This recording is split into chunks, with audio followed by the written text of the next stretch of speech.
Pasca dilakukan penggeledahan oleh Kejari Palembang pada Jumat malam, rumah milik Kadisnaker Trans Sumsel di Jalan Macan Kumbang terpantau sepi dan tidak terlihat adanya aktivitas.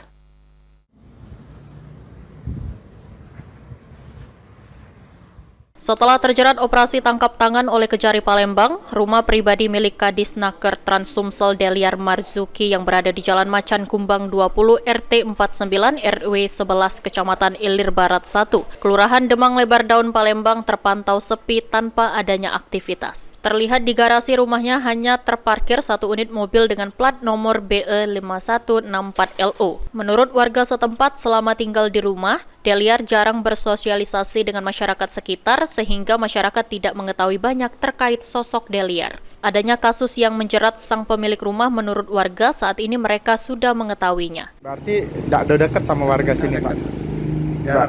Kalau untuk kasus dia terjerat kasus OTT tangkap tangan kasus korupsi tahu tidak Pak kita? Itu boleh cito-cito. Ya. Kalau anunya tidak tahu. Hanya maksud termasuk jadi itu jarang. Ya. Berarti di sini tidak bersosialisasi dia Pak?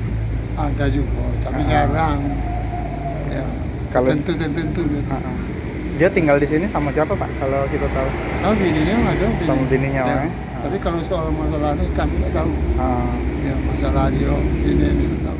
Sebelumnya Jumat malam penyidik Kejari Palembang menggeledah rumah-rumah pribadi milik Deliar Marzuki. Hasilnya ditemukan barang bukti uang tunai sebesar 50 juta rupiah, lalu amplop berisi uang 1 juta rupiah sebanyak 117 buah, lalu logam mulia dengan total berat 125 gram serta beberapa surat berharga dan 3 BPKB kendaraan roda 4, 2 BPKB kendaraan roda 2 serta sejumlah perhiasan. Eki Saputra, PAL TV.